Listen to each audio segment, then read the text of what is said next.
And welcome on back, everyone, to episode 116 of Streaming with the Mouse. Today, we're going to be talking about the Book of Boba Fett, Chapter 7, In the Name of Honor. We're finally done. We've reached the end. I think we have some very interesting conversations and discourse coming your way. I'm excited to fight Cam on all this. You're listening to Streaming with the Mouse.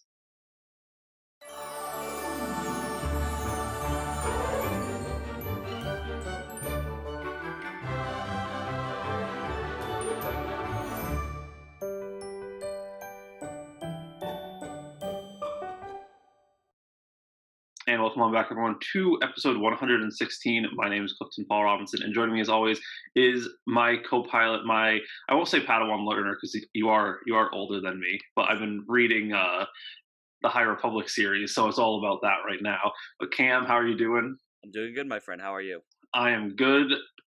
This is going to be a really fun episode to talk about in the name of honor.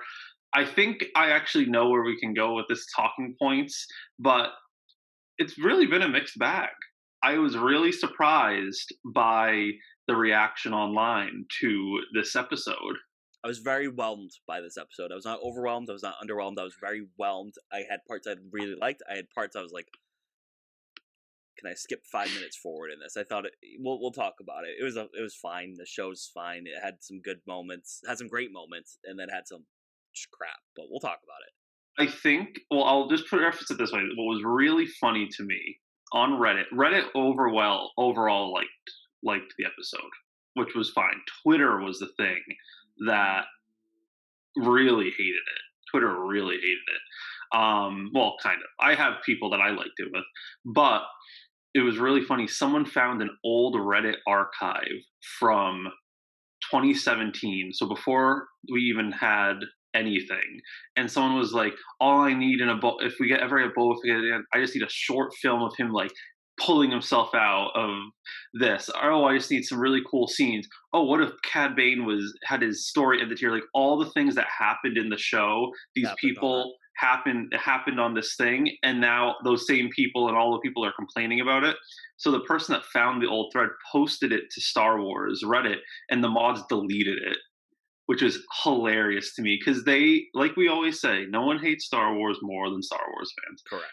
But before I digress, we do have some news. We have some actually a lot of interesting news. We officially did we talk about Kenobi? Yeah, well, we didn't have the official date at the time. We didn't have the official date at the time. We finally have the official date, May 25th. Everyone say congratulations to Cam Ramos. Thank you, everyone.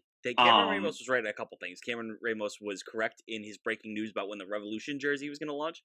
And I saw that. I did see that. Good. That was an interesting one. Yeah. I'm not a Revs fan or a soccer fan to begin with. Oh, so you're a loser, Cliff. I can announce soccer though. I tried to do a little spotlight to get rid of the thing, but that did not work either. Oh well. I digress on that as well. I like this release date for Kenobi more. Yeah, because it's the anniversary. And I think something that's even more insane. So Kenobi it's the anniversary of A New Hope or just Star Wars. But in it, Obi-Wan in it, let's see. I have to get exact dates.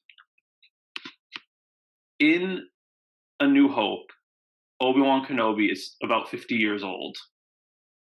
Or no, what is it? It takes place so many years after, and it'll be exactly the amount of time between Phantom Menace and Kenobi.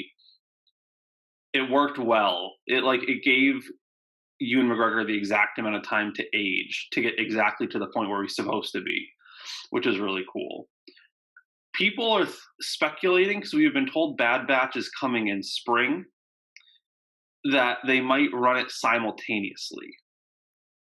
I can tell you where our podcast will lie if that happens. I will tell you that we'll be doing 5-episode chunks of Bad Batch at a time. We'll do a season recap, maybe. And this is a very small thing, but we talk back and forth about like release dates, how Netflix does all at once. They do the chunk.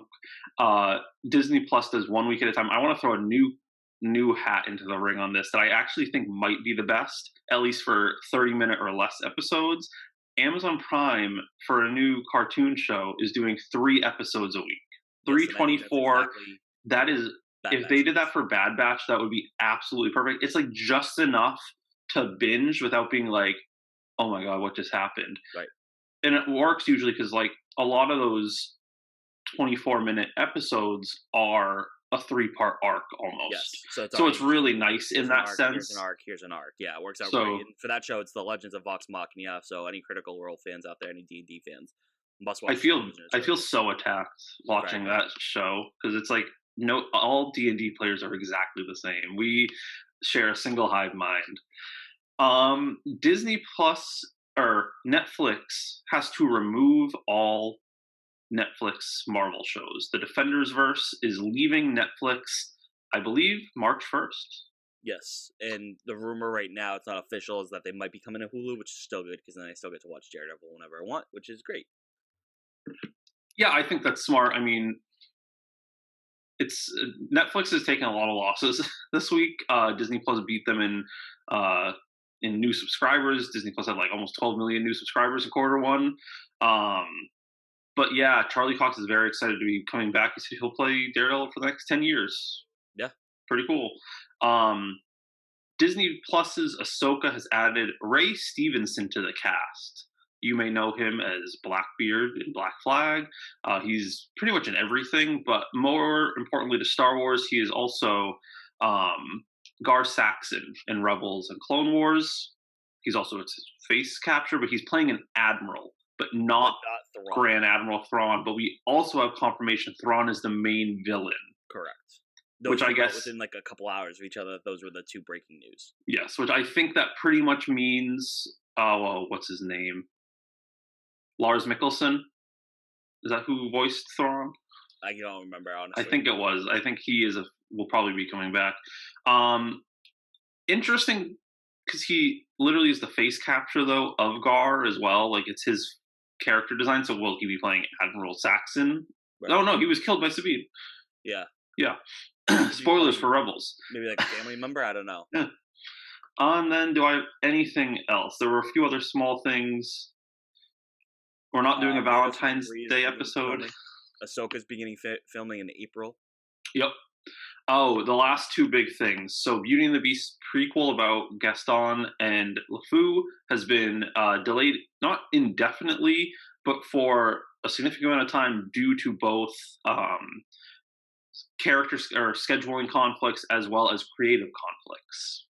Found that a little odd, but it is going to be a musical TV show. And last but not least, we have two new casting things. Catherine Zeta-Jones joins National Treasure, and In the Heights star or Hamilton star Anthony Ramos has joined Marvel's Ironheart at Disney Plus, but will also supposedly be a significant role in the MCU moving forward. Nice. No clue what he's playing. Love Nothing at all. We'll see what happens. But it is time, Cam. Are you ready to talk about Chapter 7? Can I preface this? Name of Honor. Sure. Okay. I'm excited. I'm excited this for this. episode was fine. Okay? This episode is fine. I'm not mad. The show was fine. I'm not mad. Even the shittiest Star Wars is still better than anything else I will ever watch in my life. So even if I have qualms with this episode, I don't want people freaking out that I'm hating on Star Wars. I will still watch this series multiple times, and I'll probably still have the same criticisms. Maybe I'll grow as a person and appreciate more things. But I want to preface, the episode was fine. I said on Facebook, the show hit a 3 out of 7 because there was 3 incredible episodes, 2 good episodes, including this one, and then 2 shit episodes. Excuse my language. Everything's fine. It's going to be fine. The show is fine. That's all I got to say. You're literally like the dog on fire meme. I'm This just is fine. I'm just letting people know. The show was fine. Not leaving the tramp fine where I end up hating it. Maybe we'll see. We'll see. That's how this that's conversation still turns out. that to me is still one of our worst but favorite episodes we've ever done.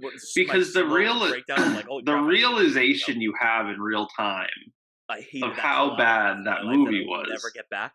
It was great. I don't know. I will preface this. I give Book of Boba Fett a 7.6 to 8 out of 10.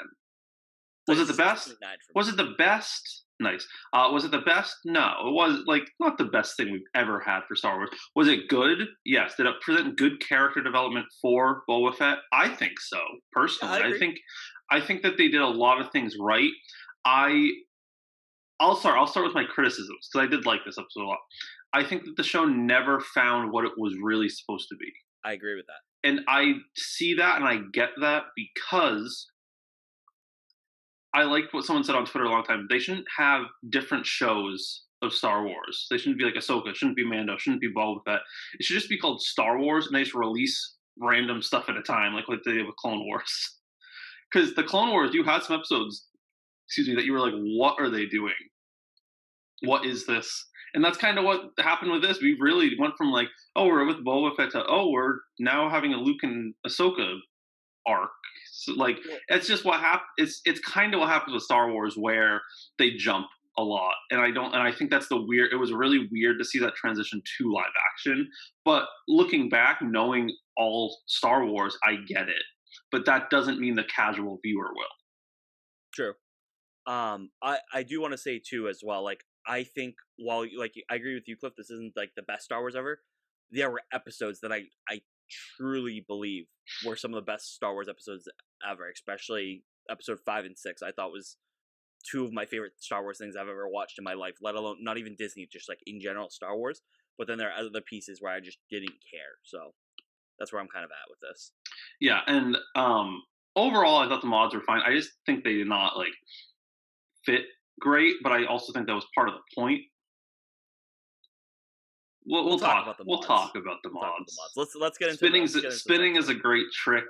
As we get into the episode, anyone complaining about the spinning, go stop listening to this podcast. spinning is You part of can Star have Wars. criticisms. If that's your big criticism for the episode, you must have rated this episode like a 99 out of 100, because that's the least of this episode's problems, was that guy doing a spin. Who gives a He looked flying cool crap doing it. about that? He looked cool doing it. People are I so gotta admit. stupid on Twitter. I hate. Oh, I sorry. thought it was great. Well, and we'll talk about other things with digression of Star Wars fans. I love it. It's We're great. the worst. I'm Star Wars great. fans I don't are know what the you're worst talking human about. beings on earth. My only real discourse is with the Last Jedi, and I just say I don't like it. I don't fight people telling them.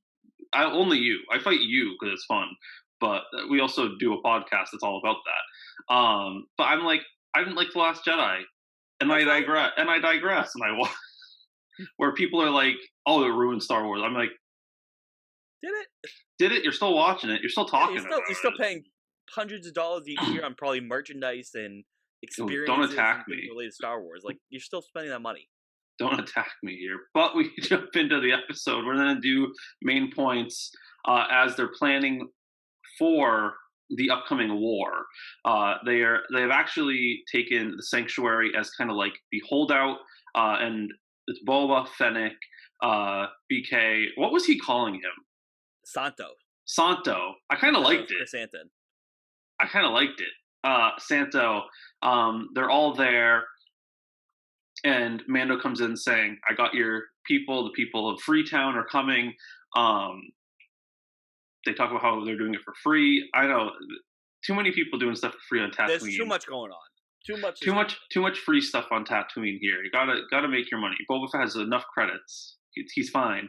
But they're going through. They're talking about the plan. They think they're overwhelmed, and then with the people of Freetown, it evens them out a little bit more. And I do want to talk about this. We'll talk about the size of both. I don't think this was the full Pike Syndicate. I think this was a small branch, and that's why they didn't have enough. They were still very heavily armored. Yeah. But they really were relying on the people to kind of just lay down, which I think is the Pikes to a T. They just kind of say, oh, well, our fear will inspire it, and we'll move on from there. They did have some of the other gains, though, too. Like, they did. Those ones that Boba had tried to, like, at least stay neutral. So they had numbers that way as well. Yes. So in this thing, it's kind of like the calm before the storm. Cad Bane goes back to Mos Eisley. So Boba's in Espa. The Pikes are in Mos Eisley. And Cad Bane kind of fills them in on everything, saying how Freetown's not coming. He took care of Vanth. and they really spill a lot of everything, saying, "Oh yeah, we're the ones that killed his Tuscan group and blamed it on someone else." And I don't think Bane liked that too much. I No, really don't think he he wants to liked send that it. message.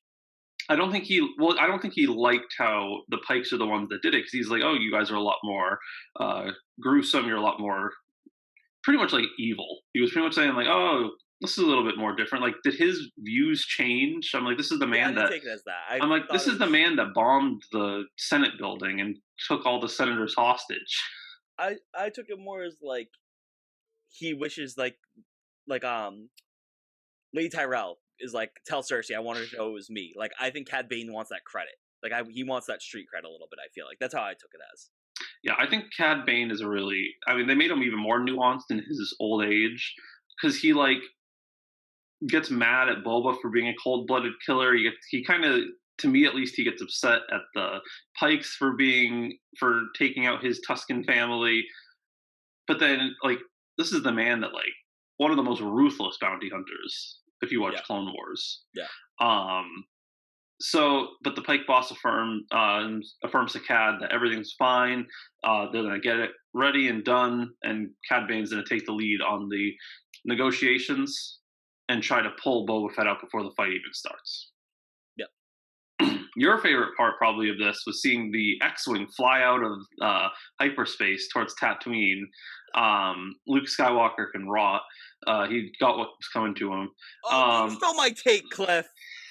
You stole my take. I'm gonna give my take. Grogu comes in X-wing with R2D2. Shout out my little guy. Shout out my other little guy R2D2. No Luke Skywalker is sending my guy Grogu, little baby Grogu, into Moss freaking Isley, the place of hive and scum and villainy, without any protection. Just like, yeah, we're gonna just drop him off at this place. Luke doesn't know who Pelimoto is. She could have been a bad person. Who knows? Not the loving mother figure that she is. Luke Skywalker deserved, and you know, Cliff, the listeners know, I love Luke Skywalker. He deserved every single flame that took out his Jedi temple.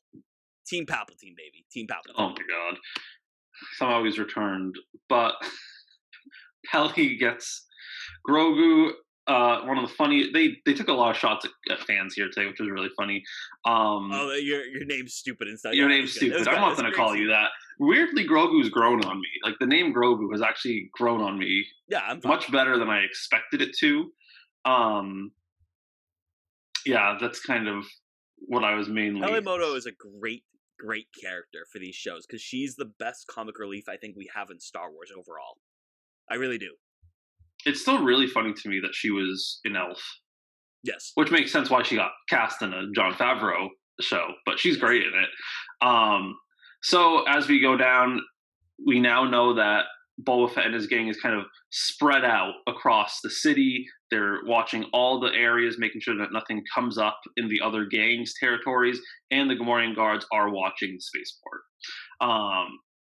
Finally, Cad Bane shows up, pulls out Boba Fett, tells him the truth about them. They have a standoff where Boba Fett's ready. He says, standoff. "I can take him." But Fennec really pulls him in, and I really liked that you're emotional, like the get off your high horse, do this the way we planned it. And Boba Fett listens. Boba Fett actually listens to Fennec, and he tells Cad Bane that the negotiations are off. They were very short, and he returns to the sanctuary. I liked the lead up. It was kind of funny when they were showing all the different like people in Fett's crew in different places. It really felt like one of those like stupid old movies where there's like, oh yeah, there and here, there. One guy's in a saloon door. Like Mando looked like he was like in a saloon door kind of thing, getting ready. Fennec was up top. Yeah, I really liked the way it was all set up like that, and it was cool to have the first live action conversation between Boba Fett and Cad Bane. It was cool, and especially in that format where it was a nice like Western old school standoff was fun to see. I liked Cad Bane's look a lot more this week than last week. I think it was the same look. You know that they filmed everything with Cad Bane in 1 or 2 days because that's a lot of stuff to put on. That was a person in there doing everything. Right. I think when they introduced him in Freetown, they did way too many close-ups. and people were able to really focus on it. Where in this one, they did a lot of good long shots, like you saw the full body, and it worked a lot better than just really mainly focusing on his face. Right. But even with seeing a lot of the other shots, the face worked with it as well, which was Right. nice. Yeah. But yeah, so I liked the calm before the storm, but as we get into it, we start to find out that the treaties established with the other local families were fake. All the dog people, all of them start attacking the crews. The Yes. Ithorians attack the Mod Gang, the Trandoshans attack Santo, and RIP to the most important people in this entire show. The Gamorreans get pushed off the cliff by They the do. dog people. Very That's big what I'm fall. calling them. I know Very big fall. they're Clatuians, but I'm calling them dog people because they Yes, look I like know. little pugs. Uh, Like Rottweilers or something. well, yeah, well, they have like the squished faces. They look Yeah. genetically modified. Um, But yeah, everybody gets their comeuppance basically, and this plan is obviously going to hell, which is great. That's what you like to see in Star Wars: is a war that goes to hell because that's where all the fun happens. that is where all the fun happens until they kill the Gamorreans. Um, Real they quick, go ahead. the mods, ugh, their speeders still look so slow. Looked better than Episode 3, I'm but glad one of my them. god, they look so bad I'm still. glad one of them got You had destroyed. 4 weeks to try to fix that a little bit in editing before this episode came out. A little bit. Oh my god, they look terrible. So when they figure out everything's going to hell, they tell Fennec to how fast can she get to Mos Eisley, and she says fast enough, and jumps on a speeder bike that actually goes fast. And then you never see her again until the very end of this episode. And No, that we is see her one more time. The mods are cornered, and Fennec says, "Just oh stay right there." yes, She you're right. saves the mods, and they're actually nice to her. And Fennec actually is like, "Oh, you're kind of growing on me finally," which I think was kind of also the hint of like, "Oh The yeah, only one hopefully." that's feeling that one. I I said think that they to you on were a TV. little better. Oh, there was a time. It's later on this episode. I know I'm skipping around. Um, but like I think one of the people of Freetown, like the bar owner, goes, "The city deserves better" or something like that. And then all of a sudden the mods came like right after, and I was like, "They do deserve better. They do deserve better. They do than these mods. They do. I get ya." Uh, But that was one of my biggest disappointments. Is Fennec is awesome. Fennec is one of my favorite characters in this show, and she's barely in the show, and that I think that's a really big disservice. And but something that I see online. I kind of get it here in this. Like, I wish we had more backstory on Fennec. That's more. If we were going to complain about anything, I'm fine that she was not out in the open fighting because like, yes, she's a bounty hunter, but she's more so a master assassin. But that's fine. I want to see her do that stuff, and I know we got that for like 0.2 seconds when she like I know I'm skipping ahead when she like ambushes that thing. But this whole time she's been posterized as the number 2 person on the show. It's Boba Fett and her, and she just had Yes. as much gripe as I had with like, or as much gripe as I didn't have with like Boba Fett not being in episode 5 and 6. So it's like, no, this is cool storytelling. This is where I can get upset. I feel like because it's like, okay, we're actually on the same planet as her. If you're telling a story somewhere else, like we were in episode 5 and 6, then I'm fine not seeing Boba. I'm fine not seeing Fennec Shan. But we're in the same planet as her. She's part of this war, and we're just not seeing her at all. And that's the difference, I think, to me of the two complaints. Is like I'm fine with not seeing Boba as much in 5 and 6 as well as Fennec because we were telling a different story at that point. But Fennec is a big part of the story, or should have been. So her lack of screen time kind of was like, yeah, that was weird. Yeah, I get that. I think that what she did in the end of the episode is very important. It's very cool. I just want to do more of it. And that's why we hope for a season 2. I don't know if I do or not. Oh, I love the idea that Tamora has of hunting down Mace Windu. That'd be sick. Hashtag Mace I'll lives. change my tune real quick.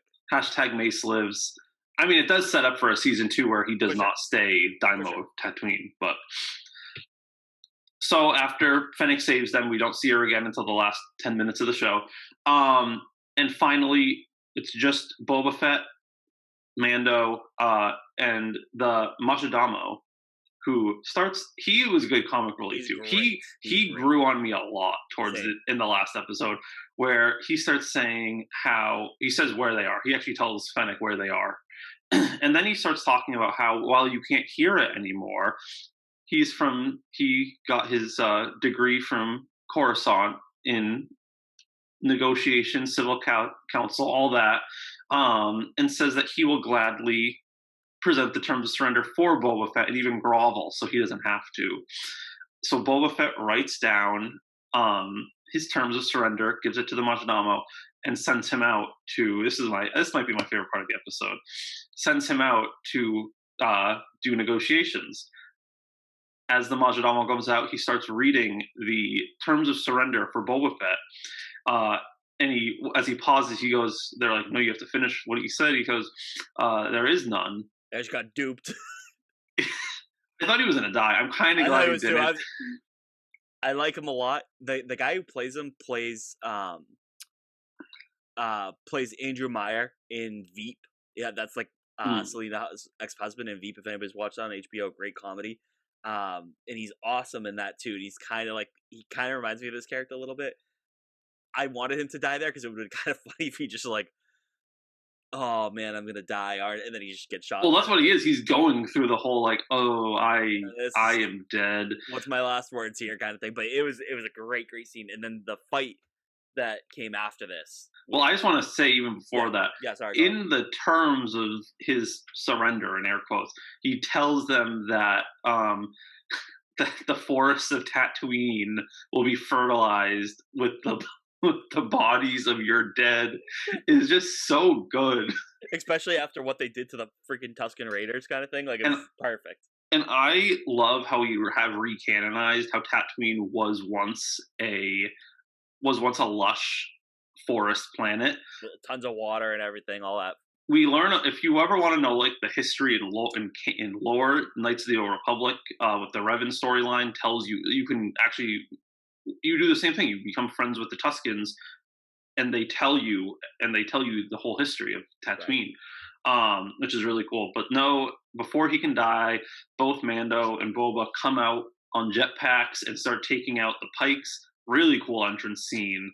And I like it too because Mando, like before that, tells Boba like, "Listen, I made a pact with you. You die, I die," kind of thing. I'm with you to the end of the line, Captain America, Bucky kind of style. So I thought that was great too. That he's like, "Yep, screw it, I'm gonna die," and he was willing to accept that fate, and Boba was too. And I really like that because it adds a little bit of desperation to what they're doing. They have to be creative. Boba's using his like knee flares. Din is using those whispering whatever, those little quill things. Yeah, whispering birds, like Yondu, but cooler. Really, really cool. No, very cool. So this fight breaks out. And they do pretty well, but finally they get overpowered, and luckily they have Beskar. And luckily, with plot armor, they only hit the Beskar. We're not talking about plot armor. We're going to talk about my guy Chrysanthemum here. Oh, yeah. Finally, right before it really goes bad for them, the tide starts to turn a little bit as the people of Freetown come out in a legit tank and start taking them out, protect Boba and Mando. And the Weequay talks about how Bane gunned them down in cold blood, and they needed to do this. And they almost win until old school original concept of droidicas come out, and they are huge. They are awesome. And they just cause absolute destruction until, even though they keep trying to shoot the blast shields. Did I root for the droids at one point? Only when they were shooting at the mods, right? Maybe. But yeah, what did you think? I really like the look of the droids. They looked so menacing. I love that the weapons didn't work. That they had to try to be creative with it to overpower it. Obviously, they get the overpower, and we'll talk about that, I'm sure, in a little bit. But I like when our heroes are losing. I don't like when they lose, but I like when they're losing and they have to face that adversity and their backs are against the wall and they have to be creative. So I really like that. I do too. So that's a good way to put it too. So they have to run. They start running through the streets of Mos Espa. And as Mando is running, guess who shows up in a... It reminded me of episode 2 because Anakin and Padme take one of those little like gondola things to it. Pele shows up and Mando's like, leave, like turn around. And as it turns around, Mando jumps onto it, and they have this adorable reunion with him and Grogu, where Grogu uses his force jump to jump into to Din's arms. He's patting his helmet. It was the cutest thing. I literally, Lisa can vouch for this. My wife can vouch for this. I'm watching it in bed, and I squealed. I was like, I paused, rewind. I took my headphones out. I was like, Lisa, you need to watch this. And him Oh my jumping god, up was the cutest little thing in it the was world. adorable. Little squeal. Some people like pulling the audio, and it sounds like he says "dada," which I don't think he is, but I could see why people think he is. Headcanon, he said "dada," and that was very cute. Yeah, so they're flying through the city, and this goes faster than the mod scooters as well. Yes, it does. It really does. Oh my god, Cliff, they stunk. But the droidicas, I'm gonna call it a droidica. The droidica is able to shoot the back of the gondola, or no, they don't have to shoot it. The droid that's pulling it explodes and flips the gondola. Din's able to grab Grogu and fall to the ground. Pele loses a tooth, but that also lets the droidicas show up again. Yeah. But Boba Fett disappeared for a little, and as that happens, a Rancor returns. Our guy. With Boba riding the Rancor. Totally a ripoff of Kong, but I'm totally here for it. I loved it. It needed it. The world needed it. And this is when everything finally starts to turn. Yes. As the people of Freetown and the mods have found a good barricade, and they're able to pick off a lot of the remaining pikes. The Rancor is really well against the droidicas. They're finally able to break down the shields. Yeah, it puts so much pressure on the energy shield that it actually can burst, and they can start. Yeah. That claw going into that eye thing was so cool.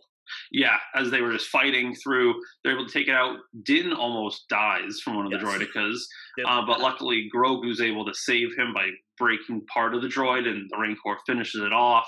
And finally, after both droids are destroyed, it's pretty much it. The pikes are pretty much screwed. Cad Bane returns. The Rancor tries to eat Cad Bane, but gets a mouthful of fire. Rancors are really resilient. The fact that Luke was able to kill it was very surprising. I mean, I know there were spikes in the top. I loved when Din almost got eaten too, but his Beskar helmet protected him. Was awesome. Well, we're not there yet. Oh, sorry. So Boba gets thrown from the Rancor, and the Rancor now starts to destroy Mos Espa. But now finally, Boba and Cad will have their standoff in a few. Well, yeah, we'll talk about that. All the mods and the people of Freetown are now shooting at the Rancor, the thing that just saved their lives. Right.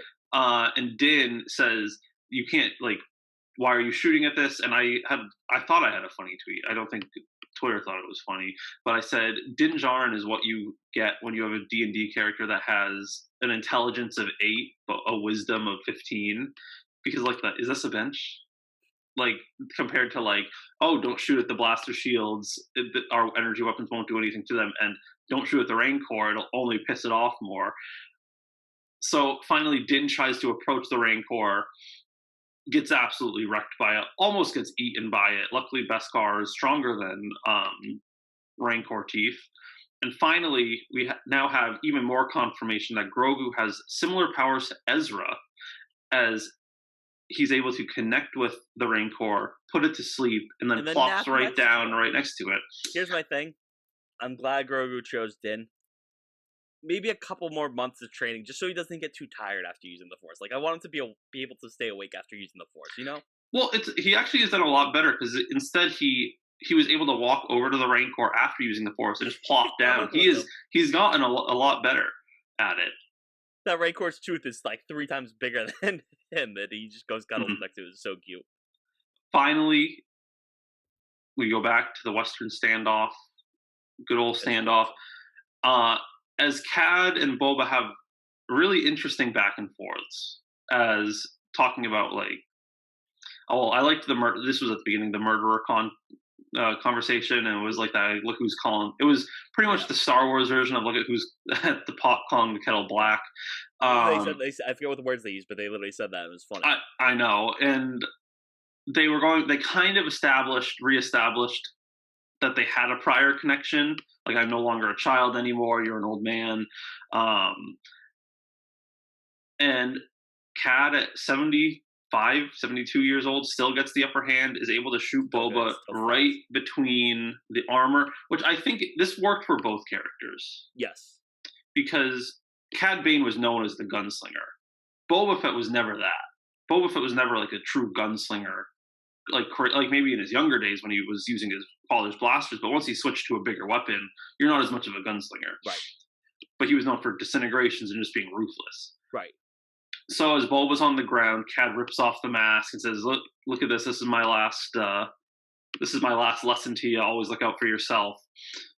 And Boba uses the gaffy stick in this awesome way, disarms him, gets Bane on the ground, and stabs him through the heart.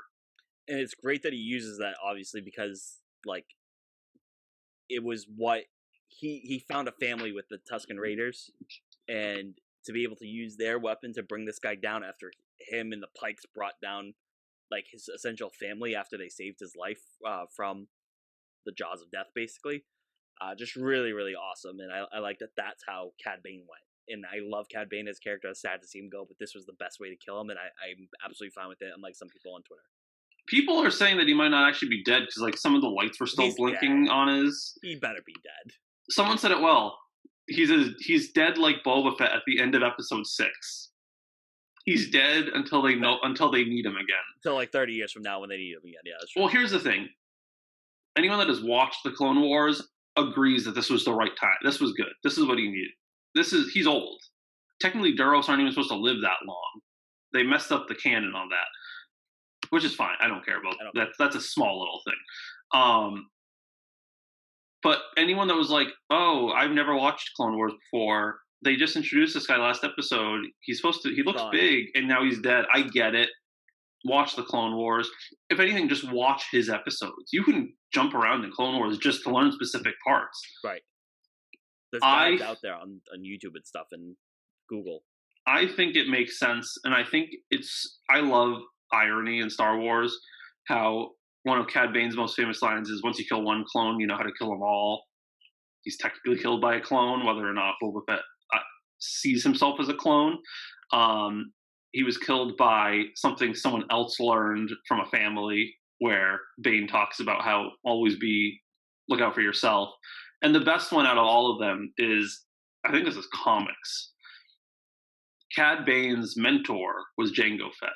Right. And being killed by Jango Fett's son is just also this beautiful irony as well.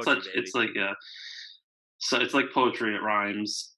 I think there were so many good things. That Boba Fett was the only person that made sense to kill Cad Bane. Right. So we think all is done until we go back to Mos Eisley, where they're talking about how, all right, space spice trade doesn't make sense anymore. We're leaving, and all the families are like, "What do you mean? Like, you're supposed to be helping us. We sided with you." Right. And he's like, "Oh, you didn't keep up your end of the bargain. See you later." But as that happens, they're all taken out and destroyed. All 4 family members killed instantly. The mayor starts freaking out, gets hung. I never thought we would see someone literally hung in a Star Wars movie. It was nuts. And finally, if anyone doesn't know, the leader of the Pike Syndicate on Tatooine is voiced by Phil Lamar. And he's looking around terrified, and finally Fennec out of nowhere stabs him in the back as dies. Fennec just looks around, runs away. But that's the thing, it shows how crazy she is. Yeah. How good she is. And then this war, but whatever, it's fine. It's fine. No, but the thing is, she's not the hang was crazy. Was so intense. I was like, wow, they did that. I appreciate him doing that. Seeing his feet just dangling was just unreal. I couldn't believe they did it, but I'm happy they did. Oh, I'm happy they did it. Yeah. But the thing is, Fennec is a master assassin. In an all-out open war like that, she would have been a fine positional sniper. But then people would be like, "Oh, she was only sniping. That's all she did." It would have been cool if she was infiltrated one of the barracks that the Pikes got and just starts kind of like. That's true. That would have been cool. Like an extra scene would have been fun. Yeah. But after that, they have won. They have won it all. Now he is the rightful ruler of Mos Espa. This is what I don't get. What is he gonna do? This is where I'm confused. Is he a mob boss? Is he, because a mob boss would do illegal trade and kind of what the Hutts used to do, or is he just gonna be you know what? I'm just gonna be a good like leader. I'm gonna be the new mayor of this town. Everything like I don't know what they were fighting for. I guess I know they were fighting to get rid of the pikes and to get rid of the spice. Well, But Jabba like had more territories than just illegal trade. Jabba had actual businesses as well. I know, but like this is what I'm confused is like is what route is Boba going? There Ultimately, still might be like illegal arms trading, but like spice is a different thing. Spice is like a drug. Spice is like straight up like the I know, but drugs. and I know that Boba's big thing is he wants to lead with respect and like everybody respect him. His arms hurt. He keeps doing like the little bow thing to people. But like, what is he? What is he leading? Like, that's what I'm confused about. But that's the thing, and that's the thing where they're at the end, him and Fennec are walking through the town, and he's like, "I don't think this is it. This is not the right thing for us." And Fennec's like, "Well, who else?" Well, she does the "if not us, then who?" And we see Santo and the mods, which actually they would make sense to lead now, like because the majority of the crime is gone, so you just Yeah, need someone in I charge. took that as like I get what you're saying, but like if it's not us, then somebody worse. So like we're gonna do this to keep the peace, kind of thing. That's how I think Santo would be pretty good at that. I think Santo would be a pretty Santo should have good. been dead 20 minutes into this episode. Eh, you know. I'm glad he's not, but man, Oh, as soon as I saw that the Trandoshans were coming at him with knives, I'm like, oh yeah, he's alive. If they came at him with blasters, it'd be different. But as soon as it was knives, I'm like, yeah, he's safe. He's fine. again. Um. Can we talk about the best part of the episode? So yes, we can. So finally, we go up into space. Thank you.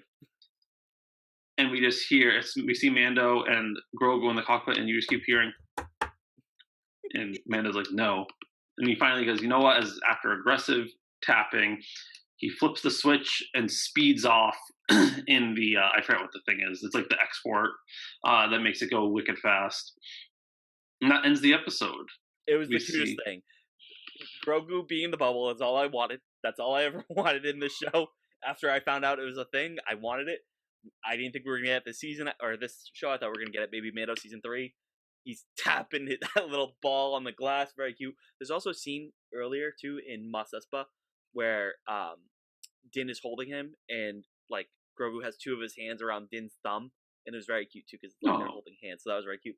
But Grogu, even though he's a 50-year-old unknown species, he's still like a 2-year-old who's like, go faster, go faster, go faster to his dad in the car kind of thing. So that was very funny. I liked that. It was a very lighthearted scene. But what about? I was like, oh, when he's like tapping, and then when he starts doing the aggressive tapping, I was like, oh, I just started laughing. It was very cute, very funny. But then we have the even better. Well, not better. But we have a very good end credit scene confirming what we have all thought. Our guy's good. Our guy's good. Cobb Vanth lives. I thought it was going to be Cad Bane, if we're being 100% honest. I really thought they were talking about Chrysanthemum. I was very. That would have been funny. That one would have been funny, but we knew Chrysanthemum was fine at the end. Yeah. Cobb Vanth lives. I really think they need Rangers of the New Republic with Cobb Vanth. Yes, agreed. That's my thought. But overall, I thought this was a good season finale. I hope it's not the show's finale, because I do think that left it open for a season 2 to go in multiple ways. So I was confused of how I thought of it, because it was a fine episode. I think it was interesting because I wanted a long episode because I was like, oh, they have a lot of loose ends to tie it up within like one episode. Like I didn't want it to be an issue, kind of like how WandaVision like had to wrap up a lot of stuff, it felt like, in such a short amount of time. And I said that thinking I wanted a long episode, but I think this episode is like 10, 15 minutes too long. A lot of the stuff with the mods and the people of Freetown when they were like held up in that barrack kind of thing, and I just didn't care. I didn't care. I don't think it was necessary. I want to see the characters I cared about, and I no offense to the actors playing the mods, they got what they got. Good for them. I'd be so pumped to be in Star Wars. I just don't personally care about their characters.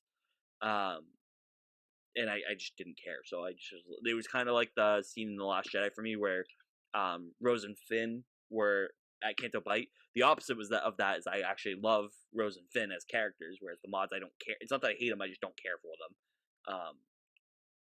But if I wish they got rid of that and focused more on some other stuff, I would have loved that screen time to go to Fennec, like I said a couple times now.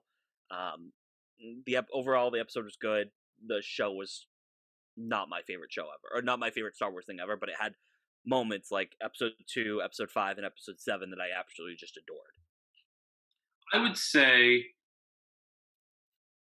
it probably ranks a little bit lower than most things. I'd say it's Book of Boba Fett is definitely above Attack of the Clones and The Last Jedi. Now, let me ask you this, Cliff. I would say it's even actually probably above Rise of Skywalker as well. As far as live action TV shows we've reviewed, so the Marvel and the Star Wars, where does this season? And we're doing everything by season. So like Mandalorian has Mandalorian season 1 and Mandalorian season 2, not the whole show together. Where does this season, where does it rank for you? Like around where?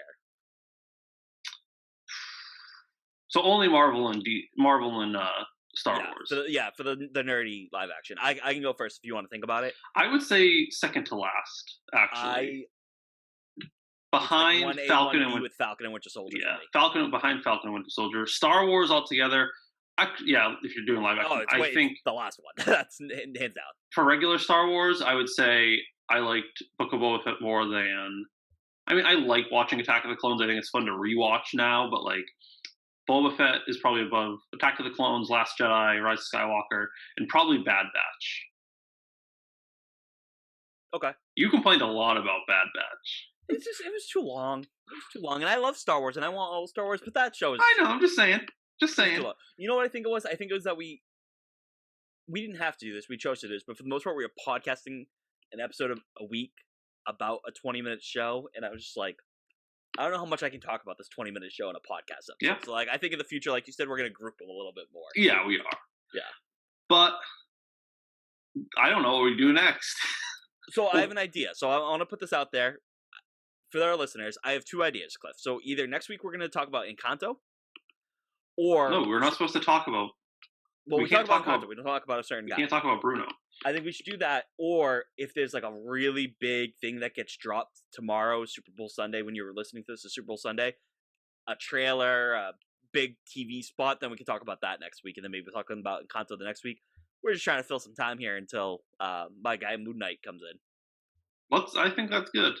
We'll see what comes out tomorrow. Encanto next week or Super Bowl Sunday commercials, aka Disney Plus related commercials. Sounds good.